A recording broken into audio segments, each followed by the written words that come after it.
Bonjour à toutes et à tous et bienvenue pour cette nouvelle vidéo 1.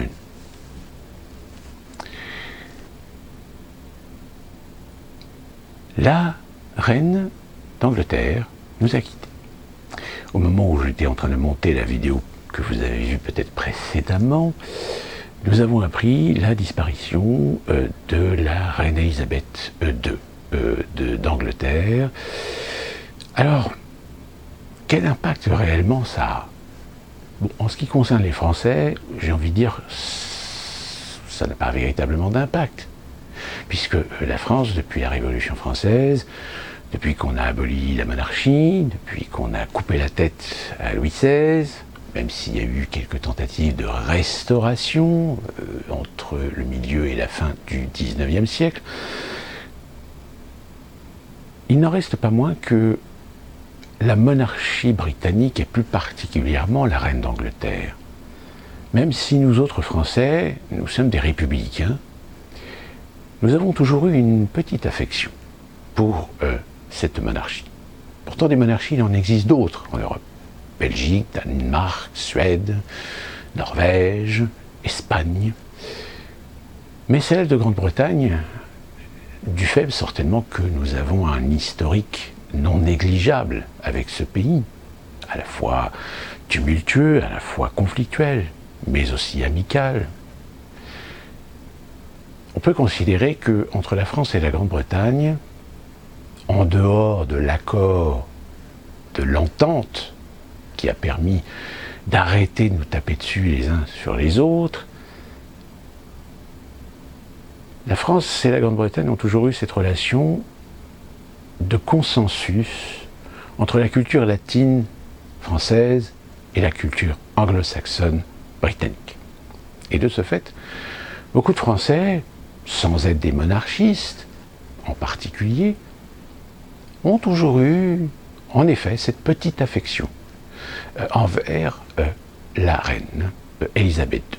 Donc le fait qu'elle disparaisse, je vais dire, on n'est pas trop surpris du fait de son âge avancé et du fait que depuis quelque temps, en effet, sa santé se fragilisait. On a appris hier en début de journée que les médecins avaient préconisé une assistance médicale accrue. Mais ce qui a donné la puce à l'oreille, c'est évidemment l'arrivée par avion de l'ensemble des têtes d'affiche de la famille royale d'Angleterre. Forcément, là on s'est dit, bon, peut-être que là, c'est peut-être le début de la fin.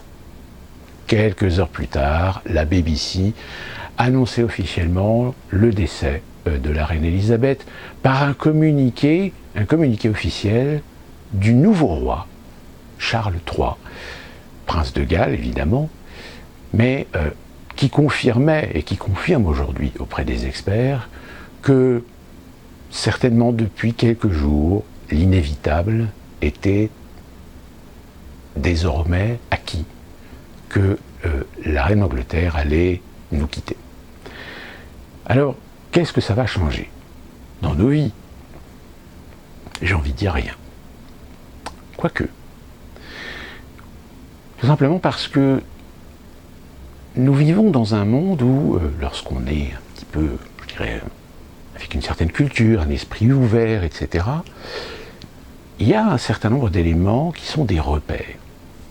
Et force est de constater que la longévité de la reine d'Angleterre a été un repère pour plusieurs générations. Je rappelle, elle a été couronnée en 1952, et depuis ce temps, elle a pu assumer 70 ans de règne.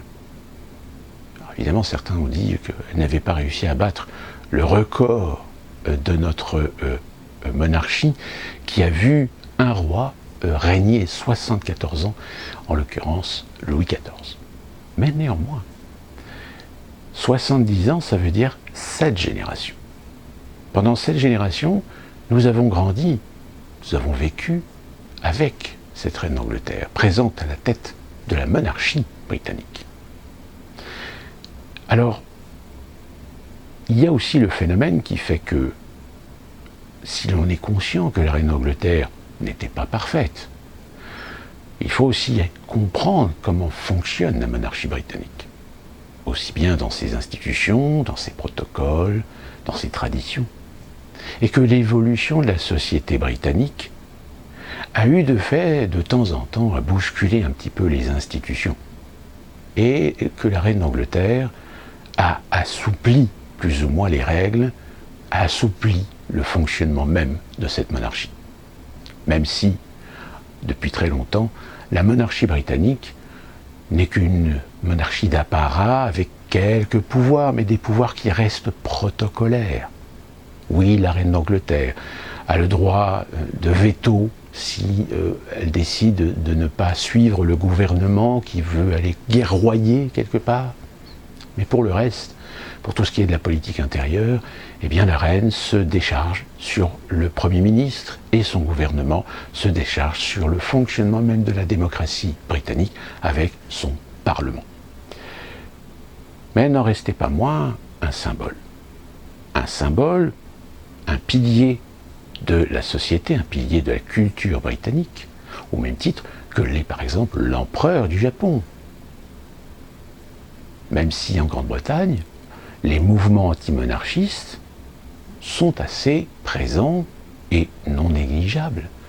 On se souvient de l'affaire, de ce drame, de l'incendie du château, je ne sais plus le nom m'échappe, mais je pense que vous vous en souvenez, mais qui avait suscité une polémique parce que beaucoup de Britanniques disaient « mais attendez, restaurer, réparer, c'est bien, mais avec quel argent ? Avec l'argent du contribuable ?» Donc vous avez eu comme ça des associations qui ont milité contre le fait que le gouvernement puisse injecter de l'argent pour reconstruire ce château suite à son incendie. Mais il y a aussi d'autres événements, et un des événements qui avait suscité beaucoup de polémiques à l'époque, c'est évidemment l'appréciation ou la façon dont la reine avait géré la crise suscitée par la princesse Diana et évidemment sa mort. Donc forcément, il y a des hauts et des bas. Mais malgré ça, elle a toujours été un symbole, elle a toujours été appréciée par une grande majorité des Britanniques, voire même, je dirais pas adulée, mais comme je vous l'ai dit au début, avec une certaine affection pour le personnage. Un personnage qui a toujours été secret, qui n'a jamais révélé ses idées ou ses opinions politiques, qui a toujours su garder une certaine discrétion sur sa vie privée, sur sa famille, même si ça reste quand même la famille de l'Empire britannique.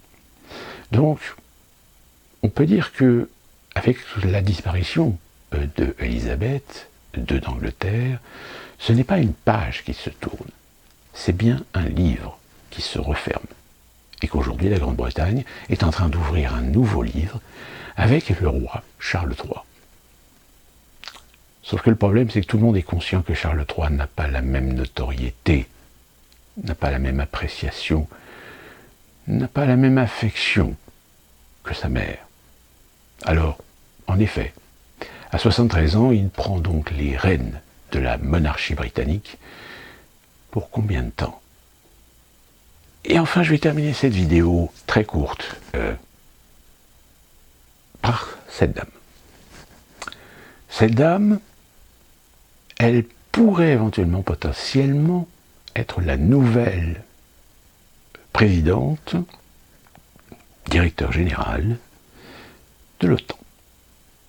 Car oui, en effet, celui qui est actuellement en position va devoir rendre son siège au mois de novembre, je crois, octobre ou novembre. Et il n'y a pas véritablement de vote au sein de l'OTAN pour savoir qui va la remplacer. C'est plutôt des discussions, des débats, pour trouver un consensus parmi les différents candidats. Sauf que cette dame, elle est en pole position. Et pour cause. Pas seulement parce qu'elle vient du Canada, pas seulement parce qu'elle est canadienne, mais aussi et surtout, et c'est là que ça va risque de poser un problème, c'est que cette dame a quand même des racines qui peuvent inquiéter.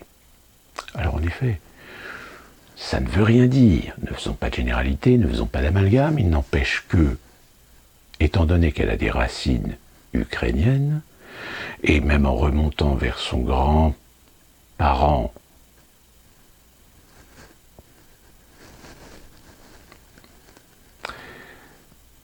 ça ne veut pas dire que, par exemple, les descendants d'Adolf Hitler sont systématiquement considérés comme étant des gens qui pensent comme leurs grands-parents Adolf Hitler. Tout à fait. Nous sommes d'accord sur ce fait. Il n'empêche que elle s'est exprimée dans sa position de vice-premier ministre, je crois, pour soutenir de façon indéfectible l'Ukraine. Je rappelle que le Canada est l'un des pays qui investit énormément et soutient énormément l'effort de guerre, tout comme aussi l'effort idéologique et propagandiste de l'Ukraine.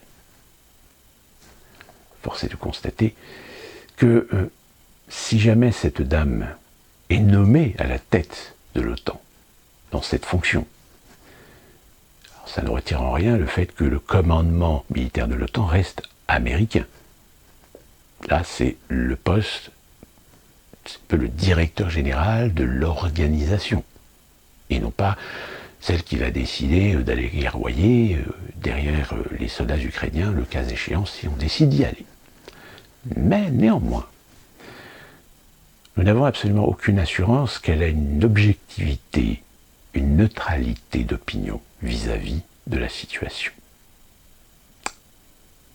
Ça peut être inquiétant. Sur ce, portez-vous bien et rendez-vous pour une prochaine vidéo avec encore une multitude d'informations parce que actuellement c'est une pluie de données, une pluie d'informations qu'il est parfois difficile de mettre les choses dans l'ordre pour y voir un peu plus clair. Mais d'ici là, portez-vous bien.